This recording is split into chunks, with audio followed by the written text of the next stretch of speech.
everything that I do with myth versus reality in the circle is to make people close their eyes and open their minds.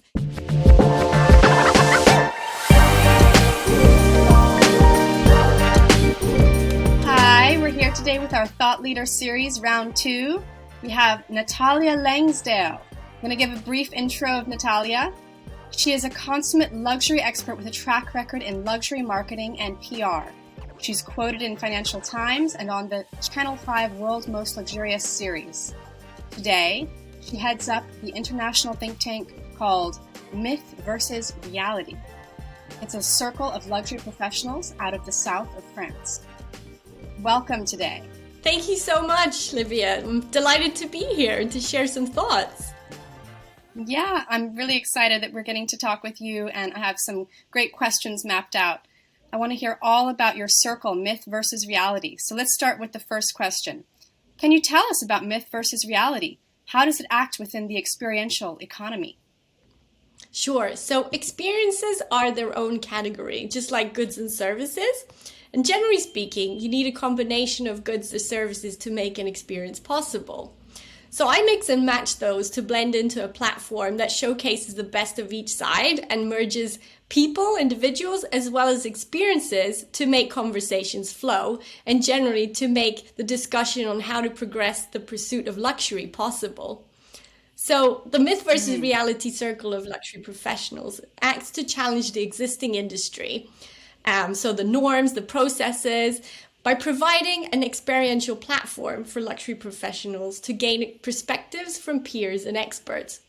So and this is done not only on site here in the south of France or around the world, but also online. So it mixes the online and the on-site people for that conversation to happen. And so it's a very nice hybrid combination and makes it possible for any person around the world to be able to discuss and join this circle.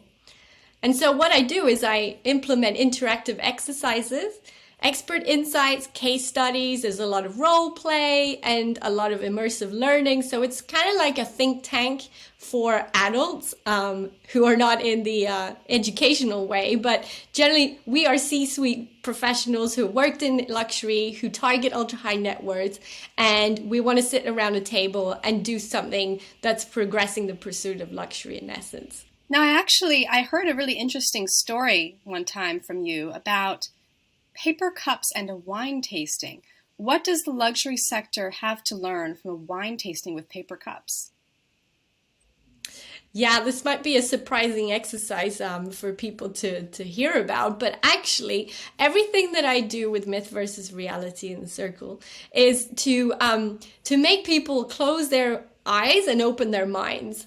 And doing this blindfolded, it wasn't actually a blindfolded, but a blind wine tasting, it basically gives us some important lessons to be learned thereafter to how we can then talk to our clients and target our ultra high net worths. So first of all, the importance of focusing on the senses. And you'd be surprised how with removing all the usual bits and pieces that you need for an experience, how much you concentrate on that one thing that you have in front of you. So it's really about the experiencing of a situation and removing that sales pitch. Because once you see the label, if you understand what is behind the wine or you know all the details, then it doesn't become interesting. But if you can learn about it in an immersive way, then immediately your senses are very, very high and you're more prone to accepting what's actually going on. And so you're assessing the flavors, the aromas, the textures. It really becomes this full sensory experience with the wine. And I think how to match that together is how does the luxury sector focus on how to create a unique experience rather than just selling solely a product. And that's what it was all about, really, to get these individuals into the room to experience something that's completely wild that they don't know about. And just for the record, the wine in itself was not wine, it was fruit wine. So we confused it a little bit more, but with the assumption that this is actually wine and it tasted like wine, but it wasn't in the end. That's incredible. So I guess the paper cups made it hard to tell that the wine was actually a fruit wine, and you thought perhaps that it was something of extreme quality or superior quality. That's really interesting. Exactly. And it's not about the price tag. Exactly, exactly. It's really the experience that you're creating for everyone in the circle. So let's move on to the next question. Do you think that luxury goods are moving toward greater sustainability and toward circular economy? Yes, I definitely do think so. And I mean, I've been immersed in luxury for the past 15 years of my career, and not just in one sector, in various sectors. And it's really interesting to see how luxury goods are moving into that direction. And also how they've moved fast, right? Because with the pandemic, it sort of was a time where we didn't see much action going on, or people had more, or the companies or luxury brands had time to figure out what they needed to do to become more circular in that sense, and also to adapt to the situations. So today we see a lot more of these luxury brands going towards that, and it's really exciting to see, and especially here in the south of France, Monaco, how that's taken off. I know that this area may be a little bit slower than other capital cities, but certainly what we're hearing, and from my members also, is that there is a huge embrace for the digitalization era, and sustainability, for example, in yachting has become a really big topic, and something that is evoked and discussed on many levels around the various events and networking opportunities and in the press and media. So it's not just the production stages for the sustainable aspect, but also the manufacturing with recycled or upcycled materials and using renewable energy sources. That's very important. They're also investing in initiatives that focus on product longevity, such as reselling or renting services, encouraging used product purchases as well, which is something that we didn't see 20, 30 years ago, right? It was always about that new product, always. But now we're going into a different era. So that contributes to extending the lifespan of the product and makes it a little bit more, well, it's exclusive, but it also has meaning, right?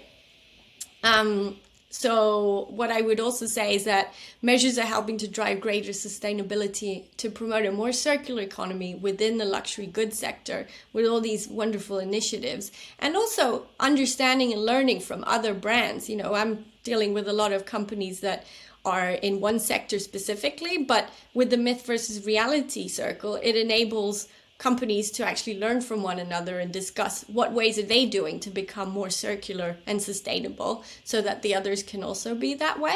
And I think that's a very positive means of bringing all this knowledge and force, right, to make something good out of it in the end. Of course. Do you think you could actually provide some examples of companies in your circle who have moved towards circular economy or sustainability efforts with their products? I'd love to hear more about this. Sure. So specifically, if we're talking about the south of France, there's a lot of yachts around, right? So the yacht manufacturing, the shipyards in particular, are doing some great initiatives in making sure that technology is driving towards a more sustainable way of building yachts. Unfortunately, yachts have had a very negative press uptake recently, and it could be seen as contradictory that super yachts guzzling so many gazillions of of fuel are sustainable. But actually, there are ways that these shipyards are making their yachts way more efficient, and circular economy, in the sense that recycled materials are being used, and the products of how they put it together, the way they're doing it, it's all very much advanced since 30, 40 years ago. And of course, also in the diamonds industry, if we're looking at that, the way that diamonds are perceived and made. For example, I'm doing a diamonds masterclass in a couple of weeks' time, where we will be looking at the future of diamonds and how it's evolved from 100 years ago to today, and also how that needs to be more circular nowadays, and sustainable, and how the whole industry is going forward. That's incredible. I hope you have a wonderful time at that Diamonds workshop. I'd be so curious to hear more about it when you've done it. Do you think that, so let's see, do you think that luxury brands are advancing digitally as well? For example, what will be the industry's uptake of Web3 products and services? Yeah, sure. That's a really great question and something that's on top of the agenda when we're speaking with luxury professionals, because this digital era has come up on us very fast. There are industries, and especially luxury, it can be perceived sometimes that it's the smaller niche brands that aren't very comfortable, let's use that word, comfortable in advancing so quickly because they've had these craftsmanships for centuries, and to change up the way that they do things is rather drastic. So there are industries that are struggling more than others, or are less au fait to embrace the way that they're using digitalization. But in effect, down the line, everyone will have to eventually become more decentralized. And that's what the Web3, the next era of digitalization is all about, right? So they're taking advantage of, for example, big data, the cloud computing, as we know, customer service, digital marketing efforts. Everything is now becoming streamlined and way more efficient. And it's a way of reaching clients and customers more effectively than in the past. Certain companies have harder time doing it because they don't understand it properly.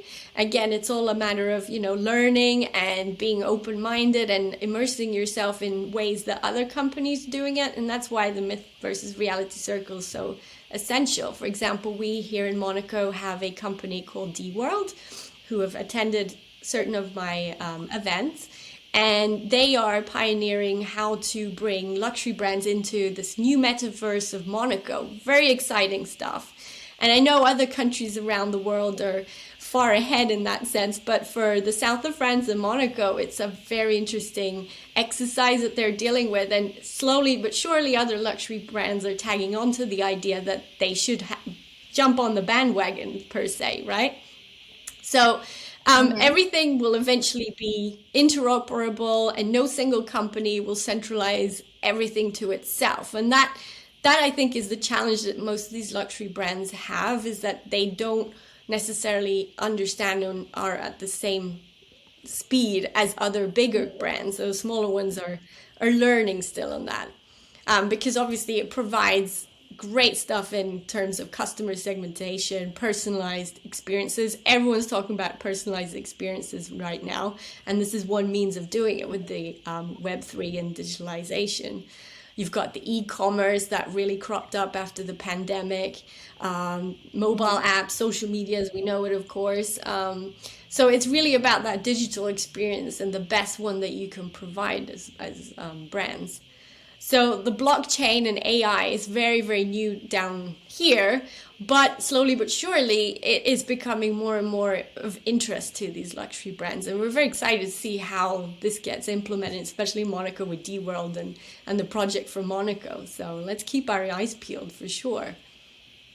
Yeah, it sounds fascinating. What a wonderful time to be surrounding Monaco and south of France. I think that you'll have plenty of thought leaders like yourself to correspond with. And on that note, I know that one of the things that you're quite familiar with and expert in is facilitating friendships and partnerships between C-suite executives.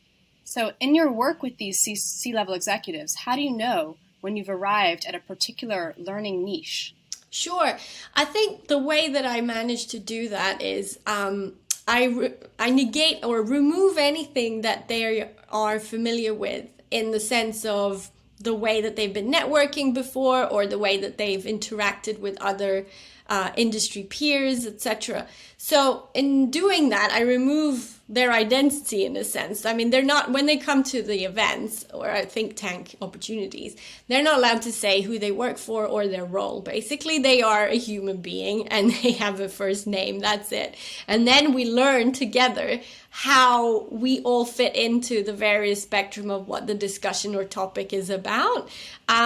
So I think really, I mean, it's interesting because we all assume certain things have to be done a certain way, but once you mess it up a little bit, let's say, it's then that your creative juices come out and that your learning possibilities are enhanced. And I think just being able to have your say in the luxury industry, it's very rare that everybody gets to have a say. It's usually just the high top end luxury professionals, the CEO or the CMO who have something to propose in general. But once you get a mix of different people in the room and you make them discuss various topics, you can learn so much from that. And that's the aim, really. It's just coming up with solutions from your own issues that you've encountered in the past, right? So I think it's very cool. And I think that more and more industry professionals should be doing this and not be afraid to share information. It's not about pinching solutions or whatnot. It's actually doing something for the better good of luxury. And I think we're in a stage where we do not converse enough as well. Everything is done digitally, yes. But at the same time, we can mold it to and make it a hybrid environment so that we can have a more effective way of reaching one another and coming up with these proposed solutions. Fascinating. I think actually Olyn is also entering its own learning niche phase as part of our iteration process. And I guess what we're realizing is that we want to see sustainability reflected across all levels of the digital asset registry industry. And I think that what you're targeting with your C-level executives is something really unique as well, because you're bringing people into a place where they finally get to explore as if they're kind of their childlike self. They don't have to think about, oh, I am the C-suite executive here who knows about this particular subject area or this particular luxury good. They can kind of explore as a child would and find new ways to express their brand's individuality. Absolutely. And you hit the nail on the head there, because a lot of our people who come say, wow, I feel like I'm back at kindergarten. And it's not in a negative way, but actually it's a good way, because finally you just remove all those issues that you have, or those pretentious things that you're associated with. And you just become that person. You all have creativity, and we're all marketeers and we're all salespeople, but we just don't know that we are, or we don't, it's just this amazing thing that you can come together and share a pool like that. So yeah, definitely. And an overall vision definitely is the main key tagline there. Yeah. Mm-hmm.